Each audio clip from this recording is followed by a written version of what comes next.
Pour partir en vacances, il ne faut pas toujours dépenser énormément d'argent, il suffit de s'organiser, de savoir où partir, quand partir. Dans cette vidéo, je vais vous partager quelques petites astuces et petits conseils. On y va de suite, c'est parti! Coucou tout le monde, j'espère que vous allez bien. Aujourd'hui, une nouvelle vidéo, on va parler vacances.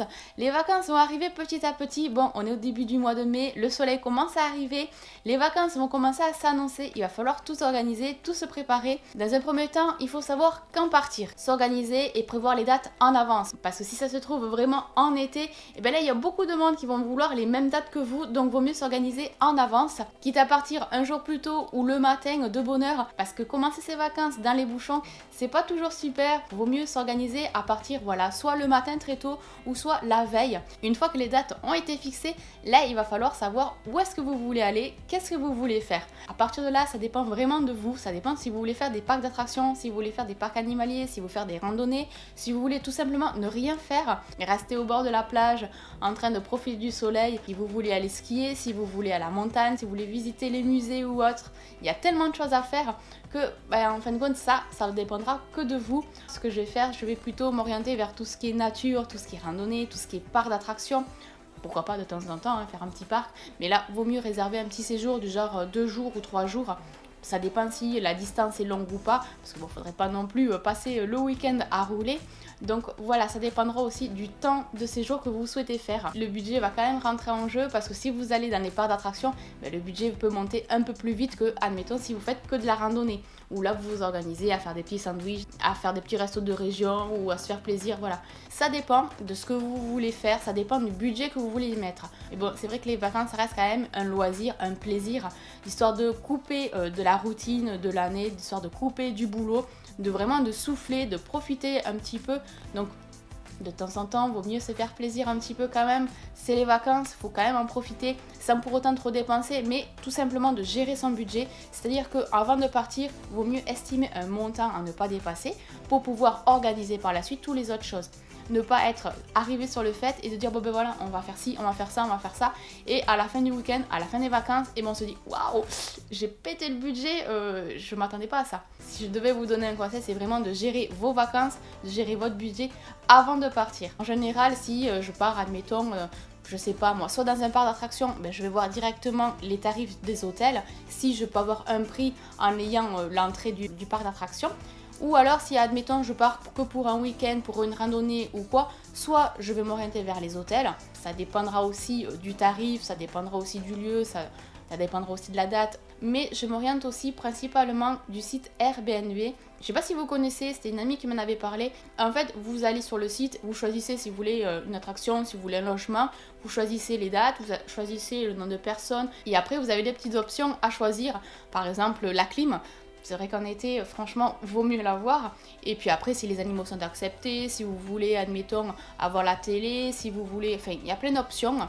Vous choisissez aussi si vous voulez être dans une chambre privée, si vous voulez être dans une maison ou dans un appartement à part entière. Jusqu'à présent, je n'ai pas été déçue de ce site, tout simplement parce que je vais quand même regarder les petites étoiles des petits hôtes, voir un petit peu s'ils sont bien notés ou pas, et lire aussi les appréciations des gens qui ont dormi chez eux, voir un petit peu si c'était bien ou pas, est-ce que ça vaudrait le coup ou pas.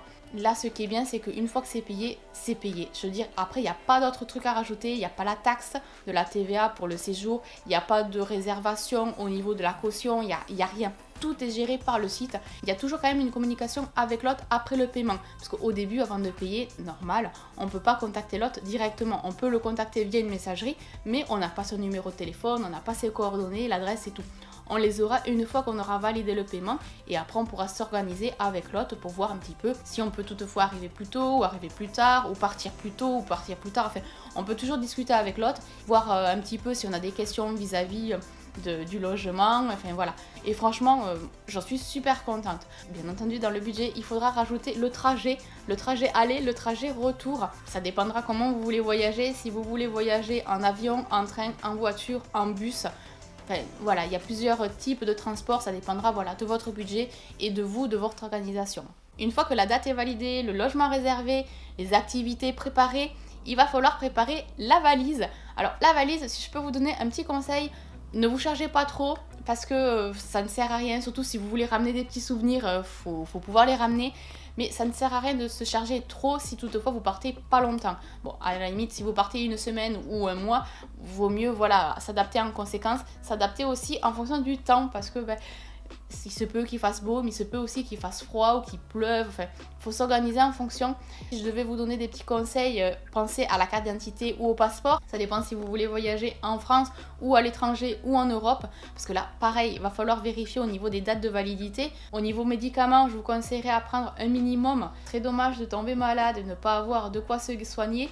Des médicaments simples, maux de tête, maux d'estomac, nausées, de façon à ne pas avoir nos vacances gâchées. Qui dit été, dit soleil, donc pensez à la casquette, le chapeau, les lunettes de soleil, la crème solaire. C'est vrai que je vous balance toutes les infos comme ça, mais moi habituellement je fais quand même une checklist pour ne pas oublier les choses.